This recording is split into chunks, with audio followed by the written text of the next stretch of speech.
This is to everybody. How's everybody doing today? So we're gonna talk some boxing. I did not see the fight yet, but Lipnets stopped Peterson, right? I was kind of suspecting something like that would happen. What that shows, though, is how good Lipnets is. And remember, Mikey Garcia beat Lipnets, knocked him down too. I'm saying this just to say once again, I keep on going back to this Errol Spence versus Mikey Garcia fight. I'm showing how good Mikey Garcia was. Shout out to the Most High God. Let's get into it. So the other thing I wanted to say to you guys is I was listening to Alex Ariza talk about how he didn't think Mikey was the Mikey he knew. Obviously, Mikey wasn't as ripped as when Ariza worked with Mikey in building his muscle mass and so on. You know, Alex Ariza is working with Marcos Maidana right now. Um, and Alex Ariza made a statement which was very interesting. And I thought that was something that I should share with you guys. And he was saying that uh, Mikey Garcia, he wasn't in the shape that you normally see people in. Now, I'm not in good shape. Like, I keep on showing you guys my shape, but here it is. So this is me. Not in very good shape. But, you know, we still trying to get ourselves back in order. We're starting to do a lot of ab crunches. We're doing a lot of a lot of what do you call it, Pilates or whatever stuff where you're doing resistance training. So I do pull-ups, step-ups, jump-ups, squats, a lot of that stuff. And I'm starting to get myself back into shape. No weight training, no weight training whatsoever. So I'm doing mostly resistance training. So I do back stretches and that kind of stuff, but I'm starting to get back into that. On the point of Marcos Maidana, Sean Porter was talking about how he would love to have a fight with Marcos Maidana. So Marcos Maidana is not going to have a lot of people who want to fight him, mainly because Marcos Maidana faced Floyd Mayweather and did so well the first fight. So that's another really great thing that I think we should talk about in boxing. I'll be going all around the place. um, what look, Teresa seemed to say is that he thought Mikey was sluggish. I remember Mikey saying he was tired at the end of the ninth round. So it could be that the snack training that he had, the preparation, maybe wasn't as good as what Alex Ariza was doing. Maybe. You never know. I need to go in my bed and sleep. But before I finish doing that, I just want to keep on talking with you guys a little bit as the food is cooking and stuff. Yeah, so it's possible that that Alex Ariza may have a point there. Of course, excuses, excuses, excuses. Mikey Garcia's not making any excuses, so good for Mikey. But I was just thinking about that. The other thing I wanted to talk to you guys about was in the news, Deontay Wilder is facing Dominic Brazil. Woohoo. I'm not really impressed with that on Showtime. Now, that's what he's doing. Tyson Fury's facing some dude, I can't remember his name. The only guy who's really facing real competition out there, I think, is Anthony Joshua, quite frankly. And hopefully, that fight with Baby Miller would be a good fight. But all the other fights, we don't know those people. We don't know those opponents. And Dominic Brazil never impressed me. Talking some stuff. This chat session will not be that long. You can leave your comments in the chat section. Leave your comments in the chat section. It's live.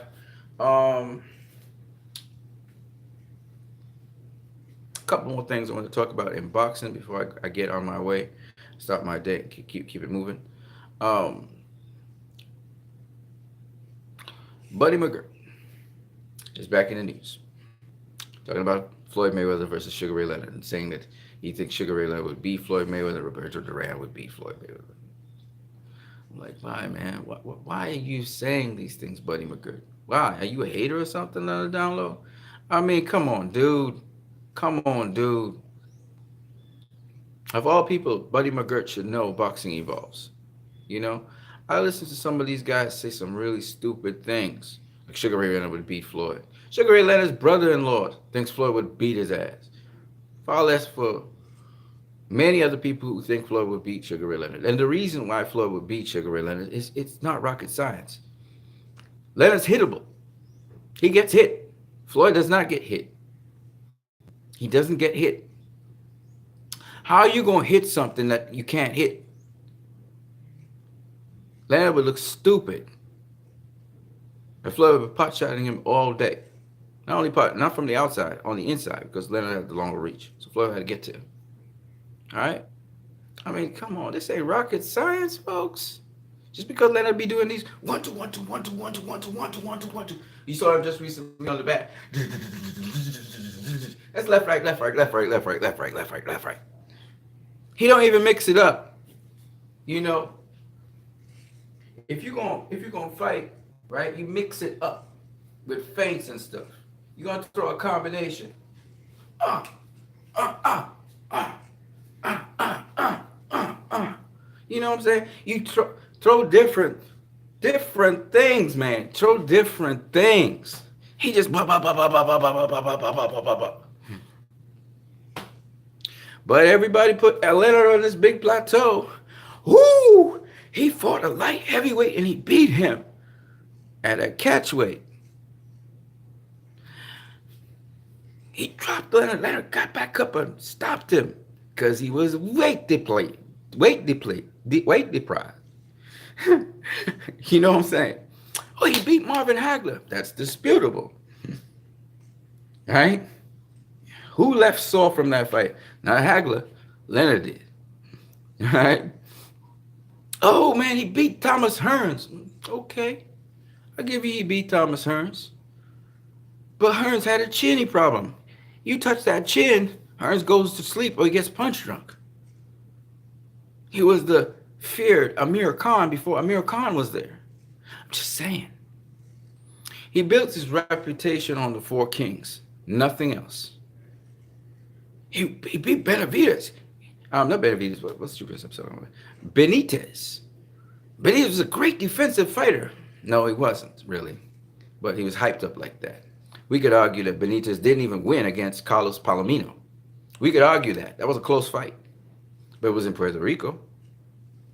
Do you think Palomino would get a decision in Puerto Rico? I'm just saying. Danny Garcia was in Puerto Rico. Mauricio Herrera was fighting Danny. Did Mauricio Herrera, who out-jabbed Danny and busted up his nose, did he get a decision in Puerto Rico? I'm just saying. I'm just saying.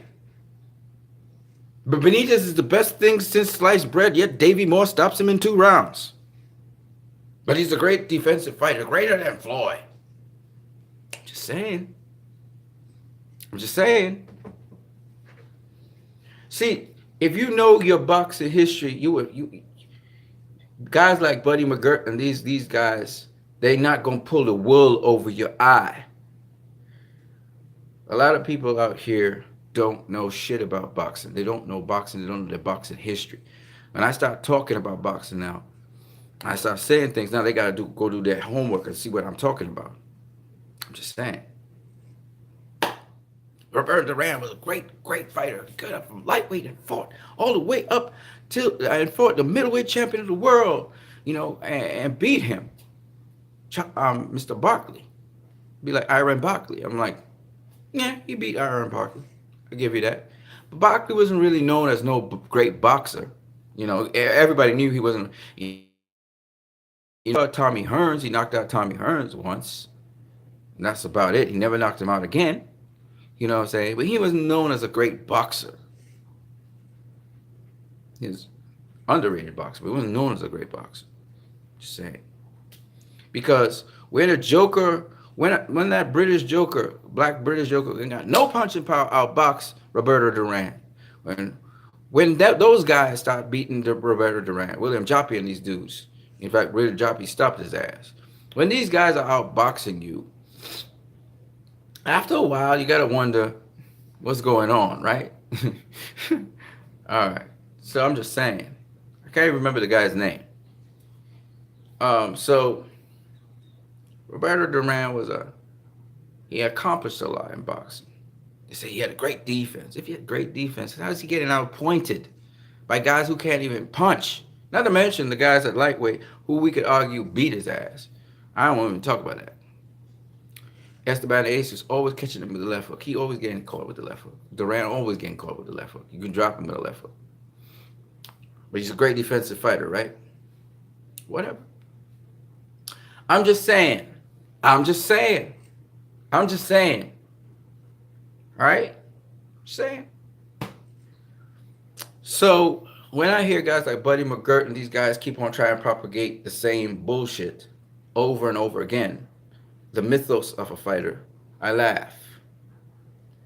Right? Sugar Ray Leonard was good for his time. Give him that. Beat all the four kings. It's good for his time. Don't be trying to bring him into our time. Okay, he get his ass fucked over. You get fucked up bad. And especially these present welterweights, I got Sean Porter giving him he give him the shit. Porter may not win, but he would beat his ass up. Danny Garcia would beat him. Keith Thurman would murk him. Errol Spence would kill him. Okay? Sugar Ray Leonard was great for his time. Don't be taking him out of context now and trying to bring him into our time. I'll give you some other fighters who would just Ray Leonard, okay? They would destroy him, okay? Let's move forward into time. I would love to see Sugar Ray Leonard, by the way, versus Oscar De La Hoya. I think De La Hoya would have beaten him. After considering, I always go to and fro with that. Sometimes I say Leonard would beat Oscar, Oscar would beat Leonard. I think Oscar might have beaten him because of the way how Leonard fights. But let's go forward into time for a minute, all right? So Leonard versus Pernell Whitaker. Leonard in his time versus Mike McCallum in his time. I bet you he ain't beat Mike McCallum. Too fundamentally sound. Too good at defense. Told you defense is a very important thing. Defense. Leonard versus Aaron Pryor. That's in his time again. Pryor would give him the fits. If he does win, he would win by split decision. He ain't knocking Aaron Pryor out. Aaron Pryor will be bringing the shitstorm to him. And I believe Aaron Pryor could have possibly won. Let's keep it moving. Ray Leonard versus Roy Jones Jr. at middleweight. Who you got? Obviously. Even though Roy Jones Jr., just like Thomas Hearns, had a chinny chin chin, I can guarantee you this, though. It was quick enough that he'd give Leonard the fits. And Leonard could possibly have been beaten and even dropped. All right? It's possible. Because Roy had an unorthodox style. It's possible. And Leonard's not that fundamentally sound like other boxers that I talk about. Charlie Burley and, Floyd Mayweather and Pernell Whitaker and so on and so on. All right? Not as fundamentally sound. It's just what it is. Anyways, people, I want to just get out of here. Give you guys a shout out. You guys have a great day. I know you guys are going to work, etc. So have a good one. Later.